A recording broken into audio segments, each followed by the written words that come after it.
हाँ भाई, सभी सुनिए आप लोग। सेकंड ग्रेड में जो हम सेट्स चल रहे थे, सेट थ्योरी के लिए हम बात कर रहे थे। आप लोगों को पता होगा सेट थ्योरी में मैंने आपको जो बात बताई थी वो सुन लो। कि समुच्चय के हमने प्रकार देखे थे कि एकल समुच्चय क्या होता है, फाइनाइट सेट क्या होता है, इनफाइनाइट सेट क्या होता है, इनके बारे में देखिए। आज हम बात करेंगे इन्हीं समुच्चय से रिलेटेड हम बात करें तो पहले तो ये समुच्चय जो सिद्धांत था इसके बारे में जो बात करें अपन, तो समुच्चय शब्द का जो उपयोग सर्वप्रथम जर्मन गणितज्ञ जो था जॉर्ज कैंटर, किसने? George canter. ध्यान देंगे आप लोग यहाँ पर कि जो समुच्चय शब्द का जो सबसे पहले प्रयोग किया गया वो किया गया किसने? जर्मन गणितज्ञ था। वो कौन था? गणितज्ञ जॉर्ज कैंटर। 1845, वो क्या 1845 से और 1918 इसके द्वारा दिया गया। इसके बाद क्या कहा गया, ध्यान से सुनिए आप लोग। इसके बाद यहाँ पर एक वेन डायग्राम की बात आई। तो वेन डायग्राम के लिए क्या हुआ कि जो इसके पश्चात स्विस गणितज्ञ ऑयलर ने समुच्चयों के सचित्र निरूपण से परिचय कराया, जिन आरेखों को हमने वेन डायग्राम के माध्यम से जाना। तो क्या होता है वेन डायग्राम, इसके बारे में हम बात करेंगे। तो देखिए और समझिए, बिल्कुल सिंपल सा प्रोसेस है जिसमें हम दो समुच्चयों का इंटरसेक्शन भी देखेंगे, यूनियन भी देखेंगे, ठीक है, सारी चीज़ें देखेंगे। ध्यान देंगे आप लोग और समझेंगे। सबसे पहले हम बात करते हैं, देखिए सबसे पहले आप लिखेंगे यहाँ पर दो समुच्चयों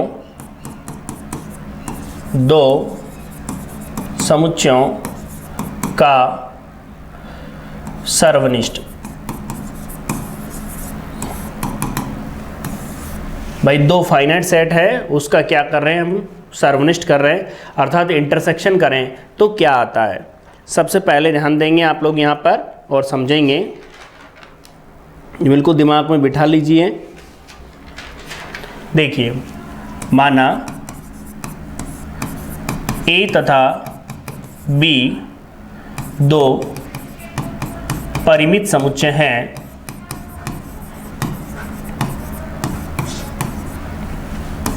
तो A इंटरसेक्शन B बराबर X and X belongs to A में एंड X बिलोंग्स टू किस में है?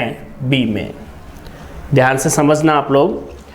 यदि कोई भी दो सेट है और उन दोनों सेटों का इंटरसेक्शन की बात करें, अपन सर्वनिष्ठ की बात करें, तो वो क्या होता है आपको पता होता है, सीधा सीधा A इंटरसेक्शन B, X जो अवयव है वो A में भी होना चाहिए और B में भी होना चाहिए।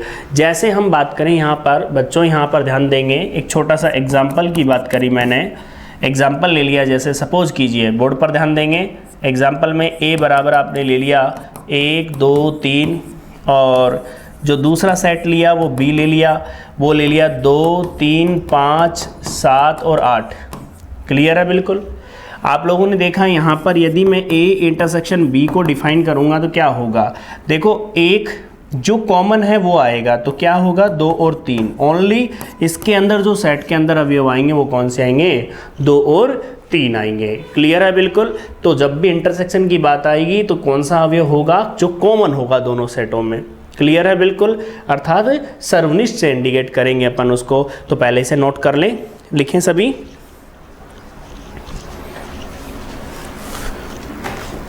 हेडिंग बना लो, दो समुच्चयों का सर्वनिष्ठ।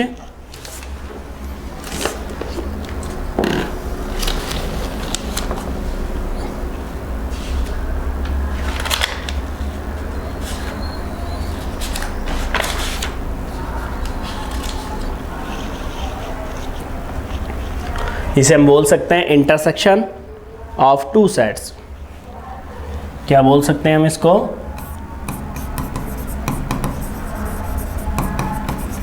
इंटरसेक्शन ऑफ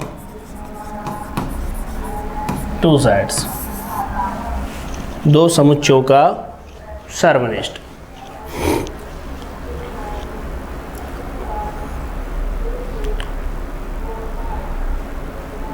इसके लिए हम वेन डायग्राम की भी बात करेंगे।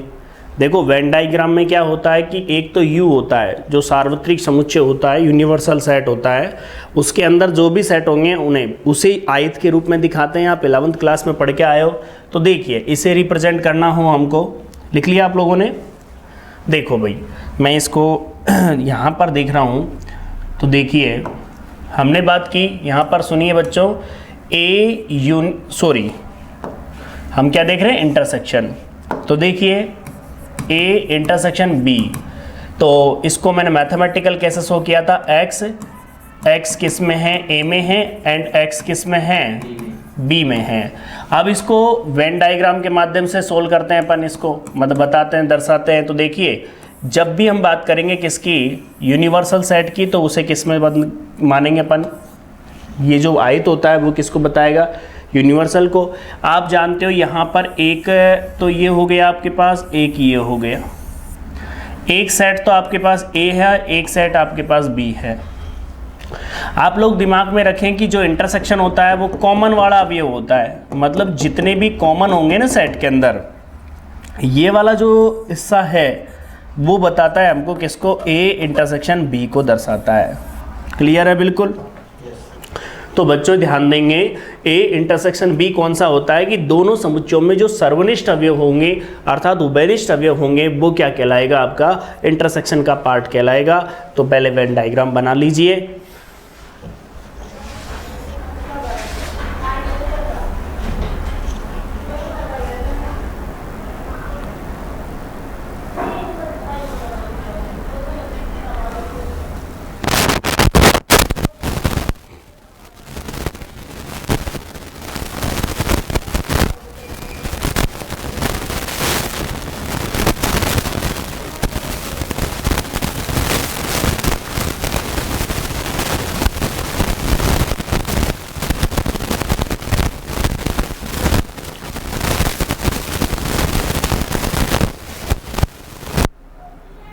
बना लिया।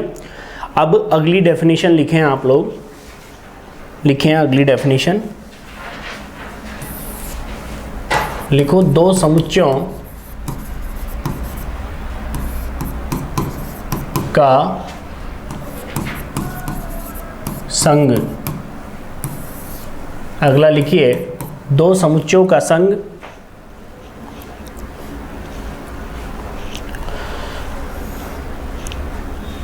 Union of two sets. देखिए बच्चों यहाँ पर माना ए तथा बी दो परिमित समुच्चय हैं।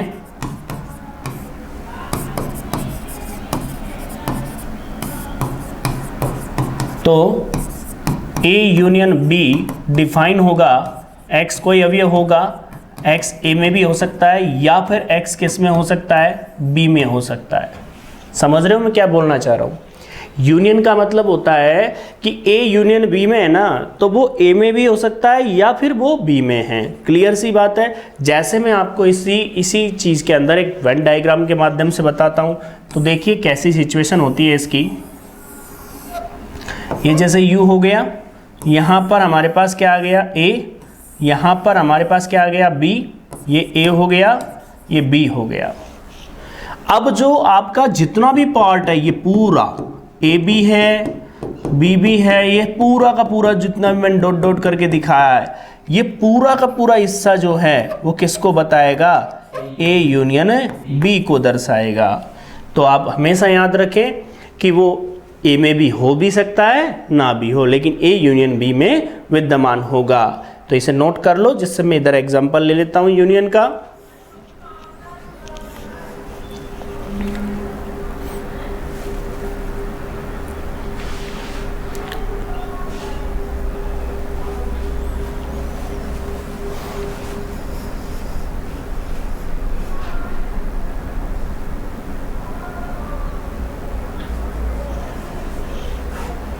चीज़ें सब आती है आपको, ऐसा कुछ भी नहीं है, क्योंकि जब तैयारी आप कर रहे हो तो किसकी कर रहे हो, सेकंड ग्रेड की तैयारी कर रहे हो। और एक बात आप लोगों को पता होगा कि जो सेकंड ग्रेड की वैकेंसी है बहुत अच्छी वैकेंसी आने वाली है। और दूसरी बात, आप लोगों के लिए बहुत सुनहरा मौका है, यदि आप सिलेक्शन पाना चाहते हो तो देखो कई बार ऐसा लगता है, कई बार बच्चे बोलते हैं कि हाँ ये टीचर पढ़ा रहे हैं, इनका सिलेक्शन नहीं हुआ, उनका नहीं हुआ। भाई एक चीज़ बताइए, आप लोग थोड़ा सोच के देखें कि सिलेक्शन क्या एक ही सब्जेक्ट से होता है क्या? कभी भी सिलेक्शन एक सब्जेक्ट से नहीं होता। आपको जीके भी पढ़नी पड़ेगी, और भी पढ़ना पड़ेगा, साइकोलॉजी भी पढ़नी पड़ेगी। तो हर टीचर का हर टॉपिक क्लियर नहीं होता, ये बात याद रखना। यदि कोई मान लो टीचर साइकोलॉजी पढ़ा रहा है, तो ये समझें आप लोग, थोड़ा दिमाग लगाएं कि साइकोलॉजी इतनी अच्छी पढ़ा रहे हैं कि बच्चे सेलेक्ट हो रहे हैं, लेकिन खुद का नहीं हुआ तो उन्हें साइकोलॉजी तो आती है, दूसरा सब्जेक्ट थोड़ी आता है। तो ये माइंड में बिल्कुल फिक्स करके चले। तो वैसे ही है कि जो मान लो सब्जेक्ट अच्छा है तो फिर जीके खराब है, तो इन चीज़ों में कॉम्प्रोमाइज़ रहता है, इसलिए वो नहीं लग पाते, या फिर उनका उद्देश्य ही नहीं होता, कई सारे रीजन होते हैं। अब आप लोग उस चीज़ को अलग नेगेटिव वे में ले जाएं तो वो बात अलग होती है। तो एक ही है कि जितना भी हमें किसी से सीखने को मिलता है उसे पहले सीखें, कमियां बाद में ढूंढे, पहले वो तो देखो उनमें खूबियां क्या है। ठीक है भाई, यहाँ पर ध्यान देते हैं, एग्जाम्पल लेते हैं अपन। यहाँ पर देखिए हमने एक एग्जाम्पल ले लिया, सभी बच्चे देखिए, ए आपने 1 2 3 और बी आपने कोई एग्जाम्पल ले लिया 4 5 6। मैंने बात की ए यूनियन बी, तो आप समझ गए होंगे 1 2 3 4 5 6। अब आप खुद समझ सकते हो ए यूनियन बी में क्या आया, कंप्लीट अवयव आ गए कि नहीं आ गए बताओ? बिल्कुल आप समझ सकते हो, ए यूनियन बी को हमने दर्शा दिया। अब इसे ही वेन डायग्राम के माध्यम से भी दर्शाना चाहें तो दर्शा सकते हैं। ये आपका ए हो गया, ये आपका बी हो गया, ये यू हो गया, ये ए है, ये बी है, इधर देखो 1 2 3 और इधर देखो 4 5 और 6 कॉमन वाले हैं नहीं, तो टोटल वाले जो है वो किसको बताता है? ये यूनियन बी को बताता है। क्लियर हो गया होगा?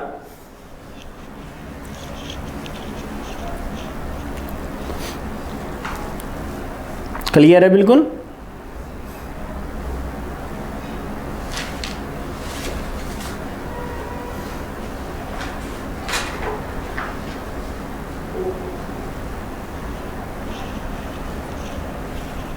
आगे बढ़ूं?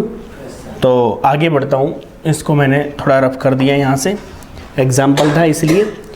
तो हमने क्या देखा?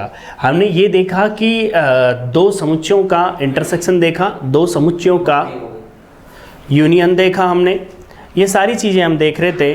तो देखिए आप लोग यहाँ पर हम बात कर रहे हैं, तो सुनिए भाई, बताओ भाई। तो आप लोगों ने अभी देखा यूनियन, इंटरसेक्शन, इनके बारे में हम बात कर रहे थे, ठीक है भाई? तो हम आगे बढ़ते हैं और समझते हैं। देखो मैं एक बात आपसे कहता हूं कि कोई भी सेट होता है, उस सेट का यूनियन और इंटरसेक्शन निकालना हमने सीखा। अब मैं थोड़ा सा आगे बढ़ता हूं, अगली डेफिनेशन पर चलता हूं। वो सुनिए कौन सी डेफिनेशन है इसके अंदर। डिसजॉइंट सेट, असंयुक्त समुच्चय।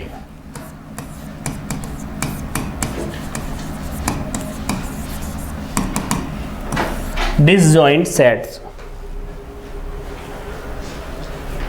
लिखो, असंयुक्त समुच्चय, नाम से स्पष्ट हो रहा है, असंयुक्त समुच्चय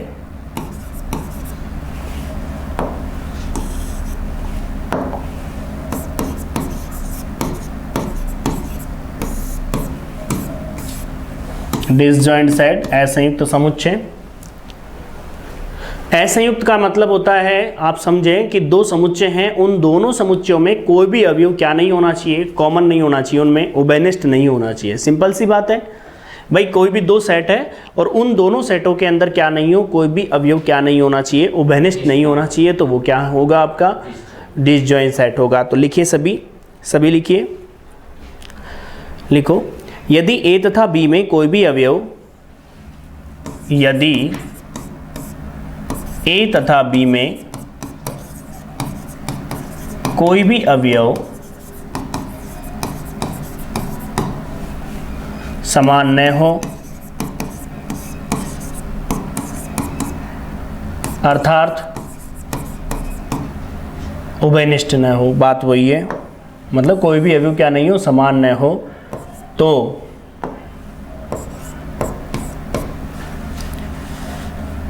ए तथा बी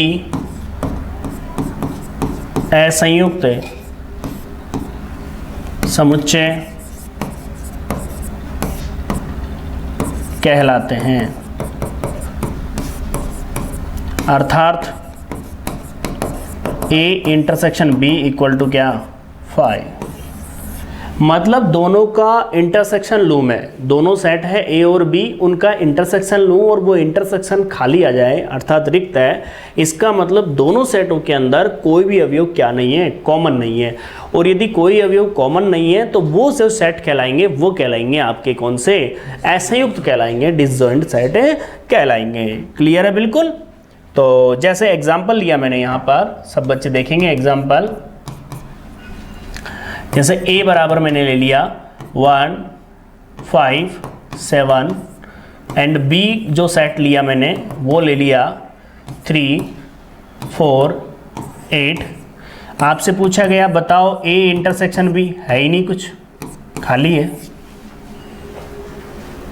और जब ये खाली है इसका मतलब क्या हुआ, इसका मतलब ये हुआ कि a और b आपस में क्या नहीं है, उभयनिष्ठ नहीं है कोई भी। अर्थात इसका मतलब a और b कौन सा सेट हो गया, डिसजॉइंट सेट हो गया, असंयुक्त समुच्चय हो गया।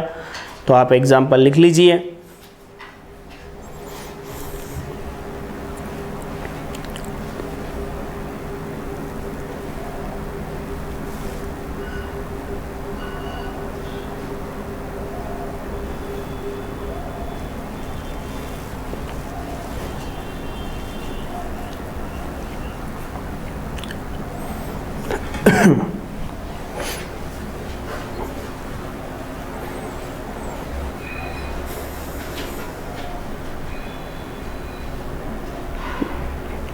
ठीक है भाई, चलें। एक बात याद रखना, ये जो कोर्स है वो आपका पूरा का पूरा बेसिक रहेगा। अर्थात जब आपका नेक्स्ट इसके बाद ये जो कंप्लीट कोर्स हो जाएगा उसके बाद जब दोबारा किसी में सेकंड ग्रेड का जो सिलेबस आएगा वो ये मान के चलें आप इससे लेवल ऊपर आएगा। क्यों?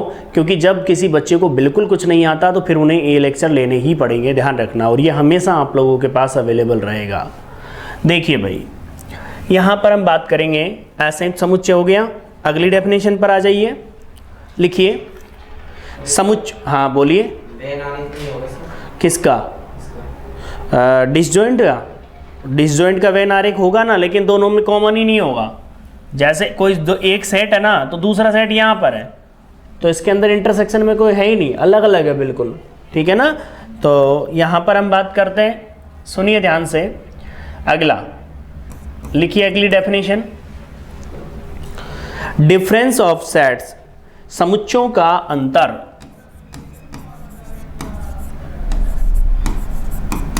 समुच्चयों का अंतर, डिफरेंस ऑफ सेट्स, समुच्चयों का अंतर।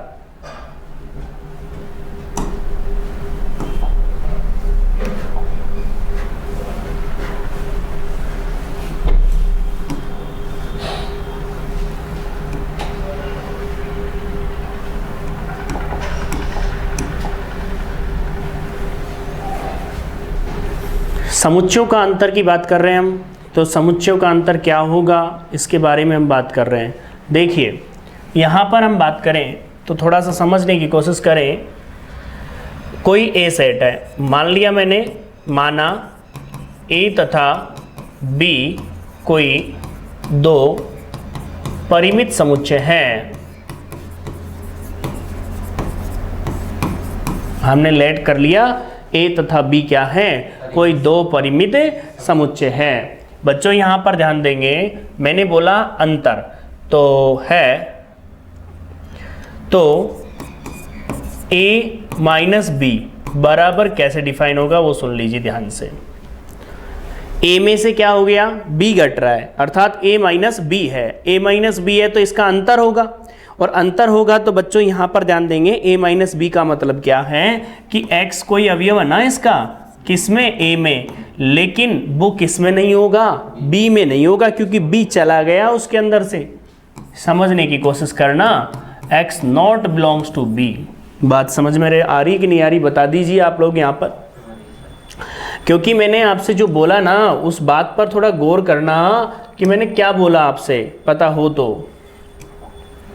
मैंने ये बोला आपसे कि ए में से बी हट गया, बी हट गया तो इसका मतलब क्या रह गया, जो बी के साथ जो कॉमन थे वो अवयव भी चले गए, केवल और केवल कौन रहा, जो वे अवयव ए के जो बी में नहीं थे।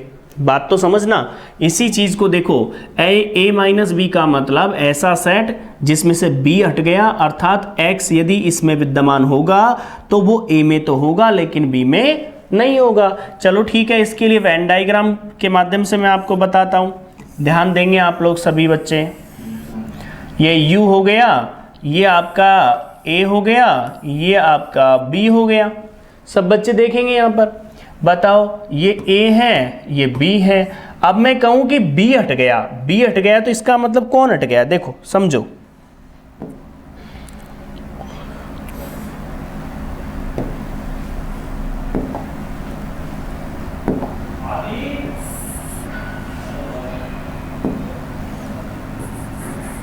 ये चला गया,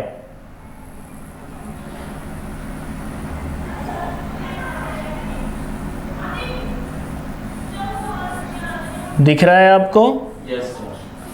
ये हमने हटा दिया। अब आप सोचने वाली बात है, आप सोच के देखें कि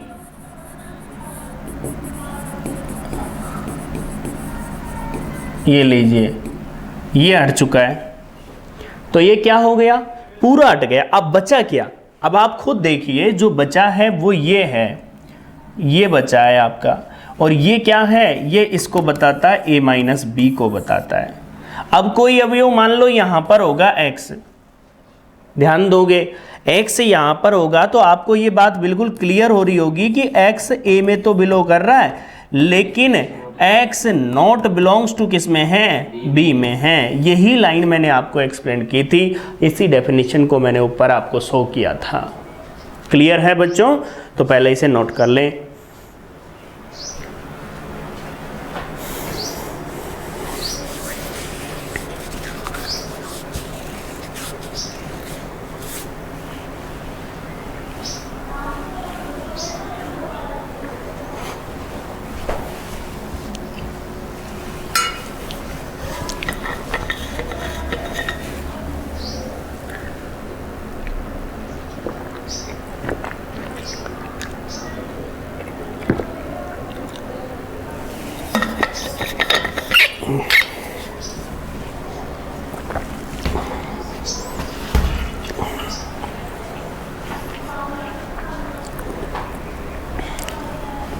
छोटी छोटी बातें हैं, बिल्कुल जीरो लेवल पर, जो सारी चीज़ें आपको पता होनी चाहिए। अब जैसे इसका एग्जाम्पल भी अपन ले लेंगे जिससे आपको दिक्कत नहीं आएगी।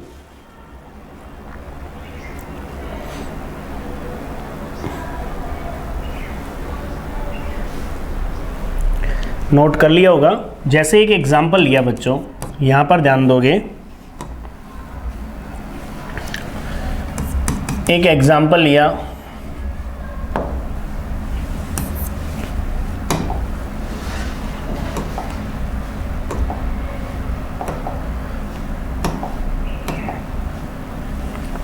सुनो ध्यान से, एक एग्जाम्पल लिया जिसमें क्या था, a बराबर 5, 7, 8, 9, दूसरा सेट बोल दिया b। वो क्या है, जैसे b क्या बोला, सुनो, 5 है, 8 है, 10 है, 12 है। आपसे कहा गया कि बताओ a माइनस बी कितना होगा, तो बताओ a के जितने भी अवयव b में है वो तो हट गए, तो 5 गया, 8 गया, तो 7 और 9 ही रहा ओनली इसके अंदर। बात समझ में आई कि नहीं आई?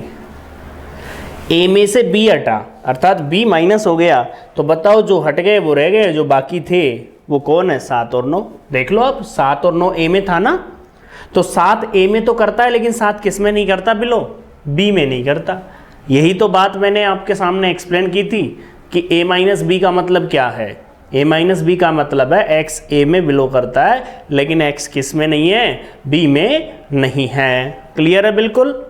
ठीक है, तो अब आप इस एग्जाम्पल को भी लिख लो छोटा सा, जिससे पता रहे आपको। सर ये बाकी के अवयव बचे जो बी में, उनको तो ले लेंगे। नहीं, बाकी के जो बचे हुए अवयवों को नहीं लेंगे हम।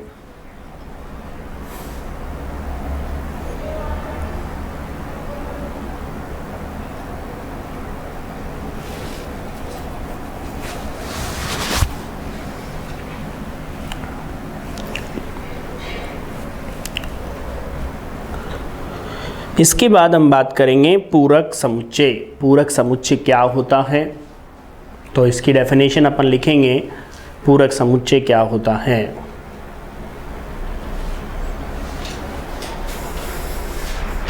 बोलो भाई, क्लियर है? आगे बढ़ जाऊं? देखिए भाई, अब हम बात करते हैं यहाँ पर पूरक सेट अर्थात पूरक समुच्चय। हेडिंग बना लो, पूरक समुच्चय।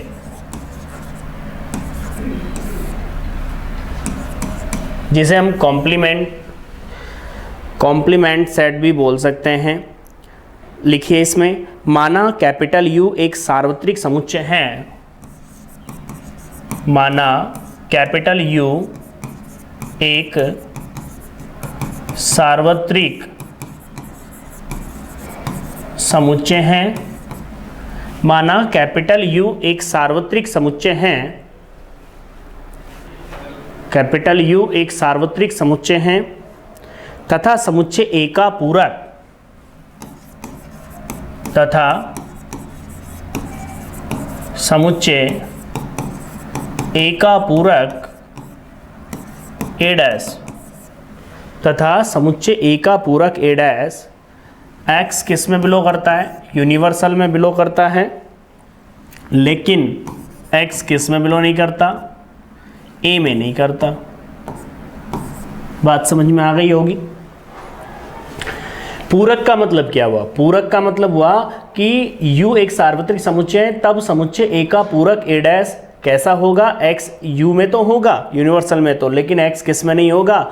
ए में नहीं होगा। तो इसके लिए यदि वेन डायग्राम बनाने की कोशिश करूँ तो ध्यान दो आप पहले यहाँ पर, इसका वेन डायग्राम कैसे बनेगा सब बच्चे देखेंगे। यहाँ पर ये आपका ए सेट है, ठीक है, ये क्या है? ए, ठीक है। अब आपका यू ये रहा, मिल गया। अब आपके पास क्या है पता है? आपके पास बताऊं मैं आपको, ध्यान से समझेंगे आप लोग, ध्यान से देखो।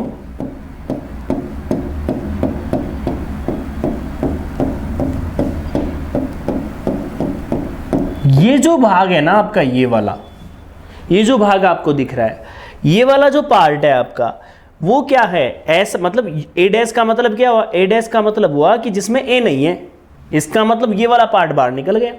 तो ए डैश कौन हुआ? ए डैश इसके अंदर वाला ही तो हुआ। यू में से ए हट गया तो जो बच गया वो ए डैश है। इसका मतलब ये वाला पार्ट जो है वो ए डैश है। बात समझ में आ गई होगी आपको। तो बताओ, यदि कोई अवयव ए डैश में है तो वो ए में तो नहीं है। जैसे मैंने यहाँ पर कोई अवयव माना एक्स, तो बताओ ये एक्स ए में तो नहीं है, लेकिन एक्स किस में है? ए डैश में, मतलब यूनिवर्सल में। यही तो लिख रहा हूं मैं, एक्स यू में है लेकिन एक्स किस में नहीं है? ए डैश, मतलब ए में नहीं है। आता है ए क्या है इसका मतलब, ए डैश क्या है? ये पूरक है। क्लियर है बिल्कुल। तो इसके लिए आप एग्जाम्पल दोगे क्या? दो तो दे दो, बाकी कोई इसको ऐसा सुनो, इसे ऐसा भी शो करते हैं, ए की पावर सी से भी व्यक्त करते हैं। लिख लीजिए, इसे ए की पावर सी जो है उससे भी व्यक्त करते हैं, जो हमको किसको बताता है? पूरकता को बताता है ये। हाँ बना लो, डायग्राम बना लो साथ के साथ।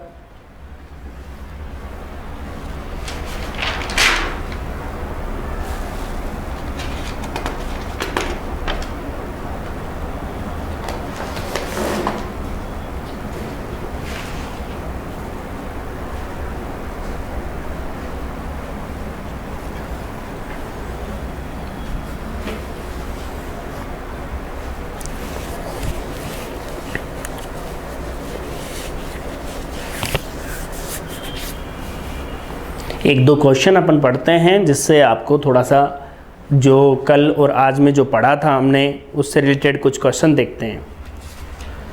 देखिए भाई, थोड़ा सा पढ़ते हैं 1-2 क्वेश्चन। देखो, आपसे कई बार ये कहा जाता है, सुनिए ध्यान से, आपसे कहा जाता है बच्चों, सबसे पहले कई बार ये कहा जाता है कि बताइए समुच्चय है या नहीं है, ऑप्शन दे देता है सीधा सीधा। सबसे पहली चीज़ तो ये होना चाहिए कि किसी को समुच्चय होने के लिए वो वेल डिफाइन होना चाहिए, सुपरिभाषित होना चाहिए। दिमाग में ये बात बिल्कुल क्लियर हो जानी चाहिए, उसमें सस्पेंस नहीं आना चाहिए। समझ रहे हो मेरी बात को? जैसे ये कहा गया कि किसी व्यक्ति के लिए, जैसे ये कहा गया, सीधा सीधा मैं एक क्वेश्चन पढ़ता हूँ, भारत के सबसे अधिक शक्तिशाली लेखकों का संग्रह है। बताइए, भारत के सबसे अधिक शक्तिशाली लेखकों का संग्रह है। कैसे हैं सेट? कैसे पता चलेगा उस चीज़ का? पूरी तरीके से डिफाइन कहाँ है? जैसे आपके गांव में ये बोल दिया सीधा सीधा कि गांव में सबसे ईमानदार व्यक्तियों का समुच्चय। अब कैसे डिफाइन, समुच्चय नहीं, ईमानदार व्यक्तियों का संग्रह, क्या समुच्चय होगा? क्या नहीं होगा। जैसे आपको एक बात कही गई, सुनिए ध्यान से, एक एग्जाम्पल लिया मैंने, सभी सम पूर्णांकों का संग्रह है। एक एग्जाम्पल क्या लिया? सभी सम पूर्णांकों का संग्रह है। अब आप बताओ, सम पूर्णांकों का संग्रह, सोचिए, सभी सम पूर्णांकों का संग्रह समुच्चय होगा क्या? बोलो, थोड़ा दिमाग लगाओ, ऐसे नहीं तुक्के में आंसर मत दो, तुक्के में आंसर मत दो बच्चों। आज स्क्रीन में पता नहीं क्या प्रॉब्लम हो रही है, ब्लैंक हो रही है कभी कभी।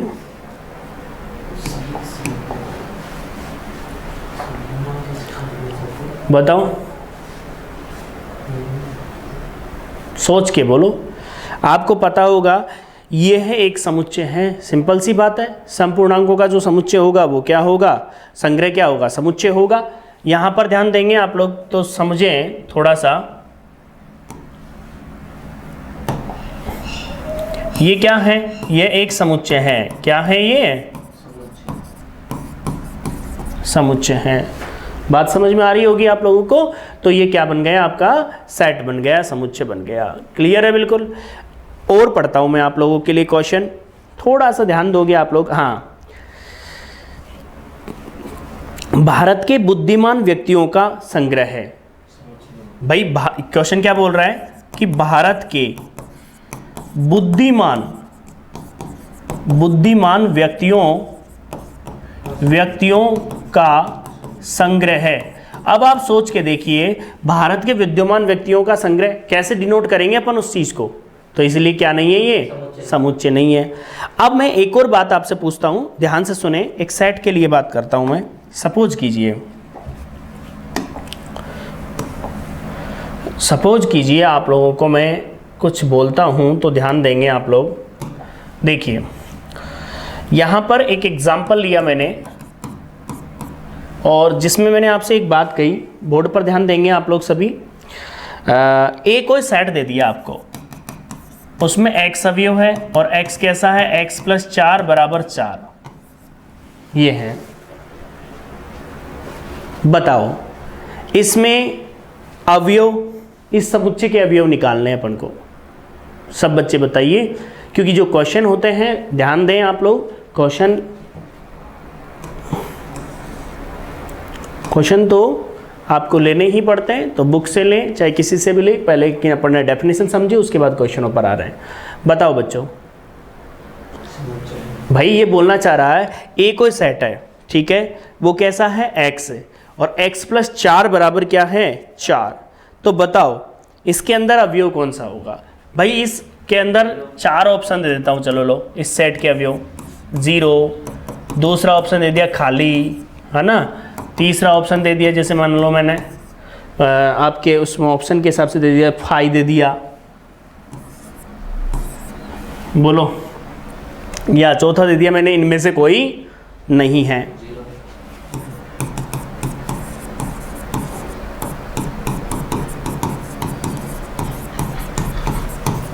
बताओ। अरे भाई जीरो है ना, अरे जीरो जोड़ोगे तो ही 4 आएगा, कोई सी भी संख्या नहीं आएगी कि 4 आ जाए। भाई x जो भी अवयव रखोगे यहाँ पर, उसकी प्रॉपर्टी ये है कि वो 4 में ऐड होकर के 4 आना चाहिए। तो बताओ 4 में ऐड होकर के क्या आएगा? 0। इसके अलावा तो है नहीं, इसका मतलब खाली तो नहीं है, खाली नहीं है तो इसका मतलब कौन सा अवयव है इसके अंदर? शून्य। अर्थात पहला ऑप्शन आपका क्लियर है इसके अंदर। बात समझ में आ गई कि नहीं आ गई बताओ? तो आप लोगों ने समझा होगा। और क्वेश्चन पढ़ते हैं अपन। आप लोगों के लिए कुछ क्वेश्चन लिए थे तो उन पर डिस्कशन कर लेते हैं अपन, जिससे आप लोगों को थोड़ा आइडिया रहे। ठीक है भाई, चलो आप लोग पढ़ के आए हो, नहीं पढ़ के आए हो तो भी ध्यान देते हैं। मैंने ये लिखा दिया था, नहीं लिखा है तो सुन लो। समुच्चय शब्द का जो उपयोग है सर्वप्रथम जर्मन गणितज्ञ जॉर्ज कैंटर ने 1845 से 1918 द्वारा किया गया था। ये लिख लो, पहले लिख लो, कई बार सन पूछ लें, दिक्कत आ जाती है। समुच्चय शब्द का लिखो सभी। समुच्चय शब्द का उपयोग सर्वप्रथम जॉर्ज, समुच्चय शब्द का उपयोग सर्वप्रथम जॉर्ज, जर्मन मतलब जर्मन गणितज्ञ थे है ना ये, जॉर्ज कैंटर ने 1845 से 1918 द्वारा किया गया।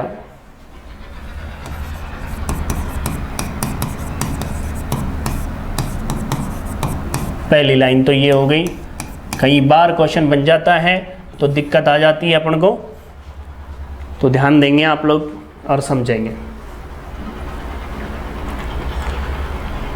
दूसरा इसमें जो क्वेश्चन बनता है वो बनता है, एक और था जिसमें वेन डायग्राम मैंने बोला था, वेन डायग्राम के लिए ना, तो वो आगे लिखे। अब अगला स्टार डाल के लिखें,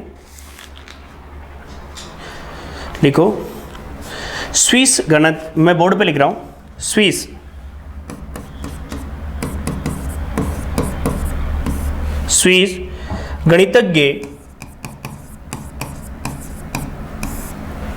गणितज्ञ ऑयलर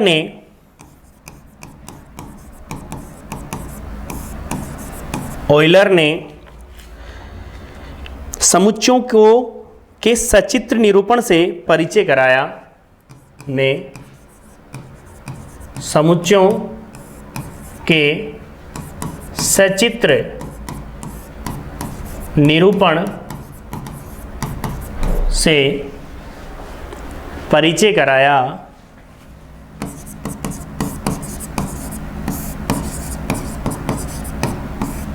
मतलब जो आपका स्विस जो गणितज्ञ था ऑयलर, उसने क्या किया था, समुच्चय के जो को सचित्र निरूपण से क्या किया करवाया था, अवगत करवाया। और फिर बाद में क्या हुआ सुनो ध्यान से, जिन आरेखों द्वारा इन्हें प्रदर्शित किया गया उन्हें वेन आरेख कहा गया। जिन आरेखों के माध्यम से हमने सेट को व्यक्त किया ना, तो लिखो आगे, जिन आरेखों के माध्यम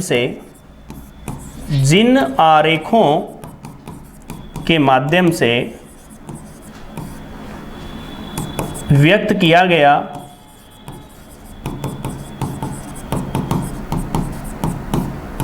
बाद में उन्हें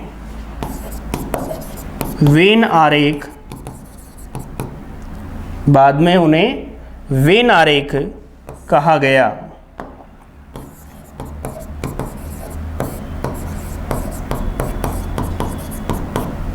मतलब ध्यान से सुनेंगे आप लोग कि जो आपके आरेख यूज किए गए थे उन्हें बाद में जाकर के क्या कहा गया, वेन डायग्राम कहा गया। क्लियर है बिल्कुल? तो दिमाग में बिल्कुल क्लियर हो जाना चाहिए। वेन आरेख कहा गया।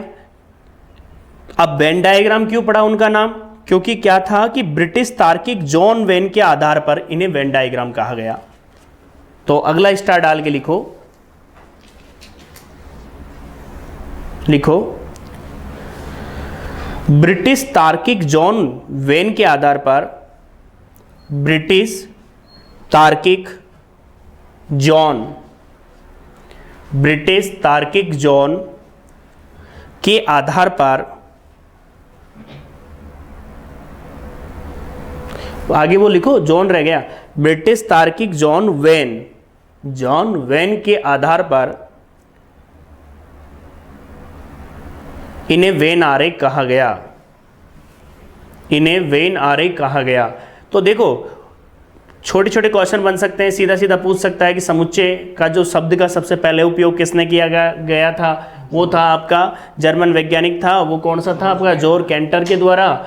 दूसरा है कि जो समुच्चयों को निरूपण के लिए जो आरेख यूज किए गए उन्हें बाद में जाके वेन डायग्राम कहा गया। और वेन डायग्राम क्यों कहा गया, क्योंकि जो ब्रिटिश वैज्ञानिक था ब्रिटिश वैज्ञानिक जो था आपका, ब्रिटिश तार्किक जॉन वेन के आधार पर उन्हें क्या कहा गया, वेन डायग्राम कहा गया। क्योंकि ज़्यादातर जो चीज़ें हैं वो वैज्ञानिकों के नाम पर ही है, ठीक है, तो ये पता होना चाहिए, ऑप्शन में कई बार पूछा जा सकता है। ठीक है भाई, क्लियर है यहाँ तक? अब वो क्वेश्चन पर चल रहे थे अपन, तो क्वेश्चन पर आ जाते हैं। कुछ क्वेश्चन कर रहे थे हम, चलो ये तो कुछ लाइनें हैं जो उस टाइम बोली थी, लिखाई नहीं थी, तो अब क्वेश्चन पर आ जाते हैं। देखो मैं क्या बोलना चाह रहा हूँ, क्वेश्चन क्या है, निम्न में से परिमित तथा अपरिमित समुच्चय ज्ञात कीजिए। अर्थात फाइनाइट सेट और इनफाइनाइट सेट बताइए है कि नहीं है, मतलब कौन सा है या नहीं है। जैसे एक निम्न में परिमित तथा अपरिमित समुच्चय ज्ञात, मतलब बताइए जो भी है। ठीक है भाई, मैंने थोड़ा सा इंडिकेट कर दिया। एक एग्जांपल लिया मैंने, एक कोई सेट ले लिया बच्चों, वो कैसा है, एक्स अवयव है, पूरा दिमाग लगाना है, लेस देन 100 है, एक्स एक अभाज्य संख्या है,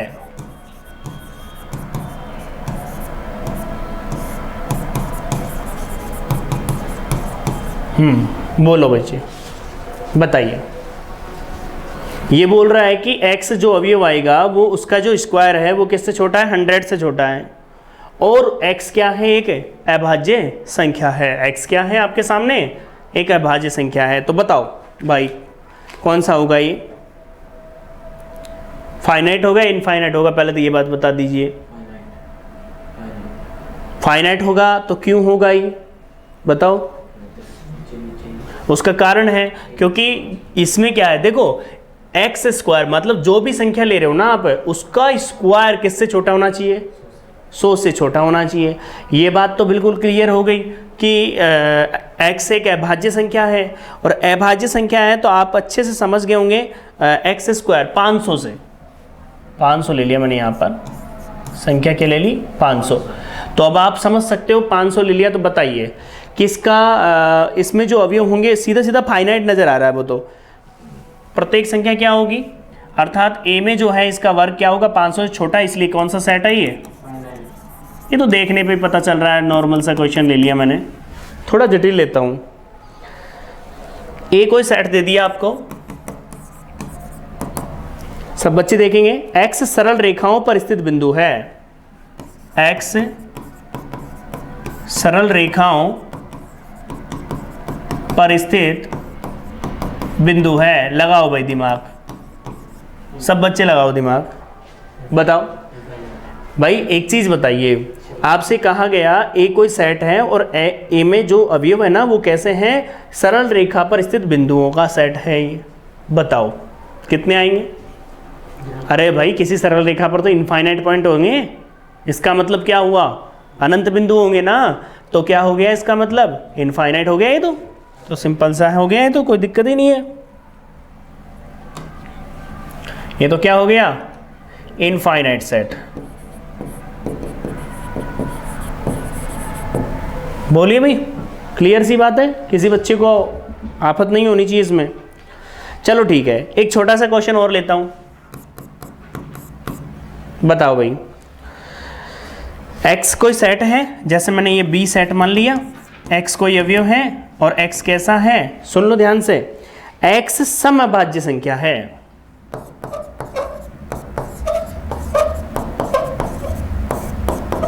अब आप सोचिए, इस सेट का अवयव निकालना है मुझे, तो b का मान निकालना है, क्या आएगा?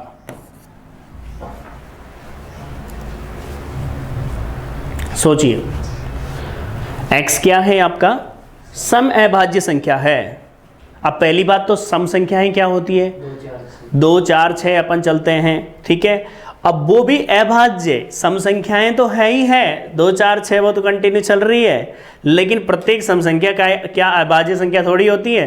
क्योंकि अभाज्य संख्या की डेफिनेशन क्या होती है? प्राइम नंबर की डेफिनेशन क्या होती है पता है आपको? प्राइम नंबर की डेफिनेशन होती है कि केवल उसके 2 ही भाजक होने चाहिए, केवल 2 ही भाजक होने चाहिए, 2 से ज़्यादा भी नहीं होने चाहिए और 2 से कम भी नहीं होने चाहिए।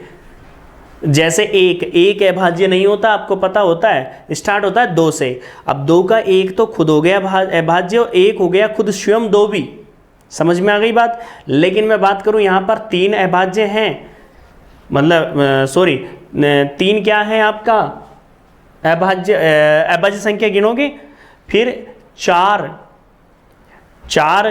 अभाज्य नहीं है। लेकिन ये क्या बोल रहा है सुनो, देखो समअभाज्य संख्याएं।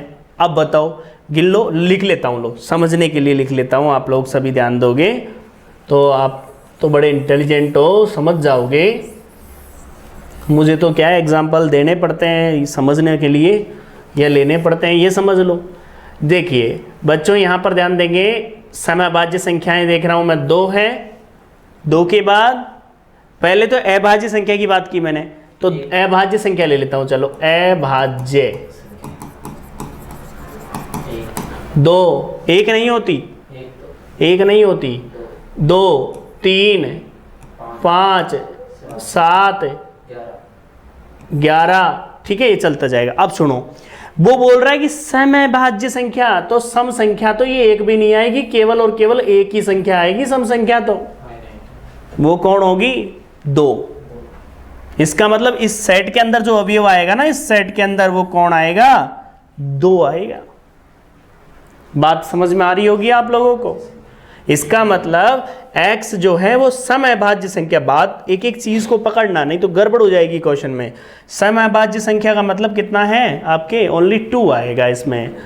तो आपको ये बात पता होनी चाहिए जिससे आप क्वेश्चन कर पाओगे। चलो एक और क्वेश्चन ले लेता हूं मैं। आपसे पूछा जाए कि बताइए कि समुच्चय है कि नहीं है, तो देखो एक बात मैं आपको बता दूं, पढ़ने का सेकंड ग्रेड या फर्स्ट ग्रेड दोनों का ही सिलेबस इतना बड़ा है कि आप सोचो तो सोचते रहो, कोई कमी नहीं है, बहुत मैटर है पढ़ने को। पढ़ने का एक ही पैटर्न होता है, पहले अपने कंसेप्ट को क्लियर करो, अर्थात पूरी थ्योरी पढ़ो, वो कंप्लीट हो जाए, उसके बाद जो क्वेश्चन है नॉर्मल जो क्वेश्चन है, जो वो टॉपिक को क्लियर कर रहे हैं हल्के, उन क्वेश्चनों को सोल्व करें, फिर उसके बाद फिर आगे बढ़े। बच्चा क्या करता है, 500 क्वेश्चनों का सेट ले लेगा, उसे टॉपिक पहले तो थ्योरी क्लियर नहीं है और उसके बाद वो जाकर के उस क्वेश्चनों पर देखता है, ये नहीं हुआ वो नहीं हुआ, ऑप्शन देख देख करके टिक करता रहता है। पहले पूरा कंप्लीट थ्योरी क्लियर होगी, उसके बाद ही आप लोग क्वेश्चनों पर चलो। हाँ, फिर अभी नहीं आता है तो आप देखते हो तो ज़्यादा क्लियर हो पाते हैं। ठीक है भाई, अब यहाँ पर हम बात करते हैं, तो कहाँ चल रहे थे, एक क्वेश्चन और ले लेते हैं अपन, इसको हटा देते हैं। निम्न संग्रह समुच्चय है या नहीं है? आपसे पूछ लिया कि बताइए समुच्चय है या नहीं। वर्ष के महीने जो जे से प्रारंभ हो, क्या बोला गया, एक एग्जाम्पल ले लिया, वर्ष के महीने जो जे से प्रारंभ हो। सोचो, अरे भाई पूरे साल में ऐसे महीनों का संग्रह है जो क्या हो, जे से प्रारंभ हो। क्लियर है बिल्कुल? अरे भाई एक तो हो गया क्या, अरे जनवरी हो गया, जुलाई हो गया, जून हो गया, डिफाइन है, पूरी तरीके से डिफाइन है, वेल डिफाइन है, इसीलिए ऐसा संग्रह क्या कहलाएगा, आपका समुच्चय कहलाएगा। बात समझ में आ गई? अब देखो, जैसे मैंने कहा, आपसे कहा गया, आप क्लास में गए और क्लास में जाते ही जैसे बाहर गेट पे हो और फिर क्या कहते हो आप, best boys of your class. आपकी क्लास में अच्छे बच्चों का समुच्चय। अब क्या करोगे बताओ आप लोग? पूरी तरीके से क्लियर नहीं है, वो डिफाइन नहीं है वो, और डिफाइन नहीं है तो वो सेट नहीं है। तो सबसे पहली चीज़ ये है कि अपने आप जज किया करो कि जो स्टेटमेंट बोला जा रहा है वो पूर्णतः है वेल डिफाइन है या नहीं है। वेल डिफाइन होना ज़रूरी है, सुपरिभाषित होना ज़रूरी है, तभी जा करके वो क्या बन जाता है, सेट बनता है, अन्यथा सेट नहीं बनता है। इस बात को थोड़ा गौर करके रखना आप लोग। क्लियर है भाई? तो मैंने आज आपको सेट्स के बारे में बताया, कुछ एग्जाम्पल लिए, ठीक है, कुछ वेन डायग्राम के बारे में बताया, कुछ प्रॉपर्टीज़ जो अपन ने सोल्व की। कल फिर अगले लेक्चर में आगे की बात करेंगे अपन, और समुच्चय से लेकर के संबंध और फंक्शन तक अपन पहुंचेंगे। समुच्चय मतलब सेट्स, रिलेशन एंड फंक्शन एक ही सीक्वेंस में चलेगा, अर्थात एक ही आपकी लिस्ट रहेगी पूरी, तो उसे हम पढ़ेंगे। और आप अच्छे से जानते हो ये सब के सब इन दोनों में, सेट्स और रिलेशन पर ही टिका होता है कौन सा, फंक्शन। तो फंक्शन भी पता होना होगा, तो एक साथ चलेगा ये पूरा पोर्शन, तो इसलिए आप लोग तरीके से पढ़ते रहें। ठीक है भाई, आज के लिए इतना ही है। आपको वीडियो अच्छा लगता है तो लाइक करें एंड शेयर करें एंड चैनल को सब्सक्राइब करें।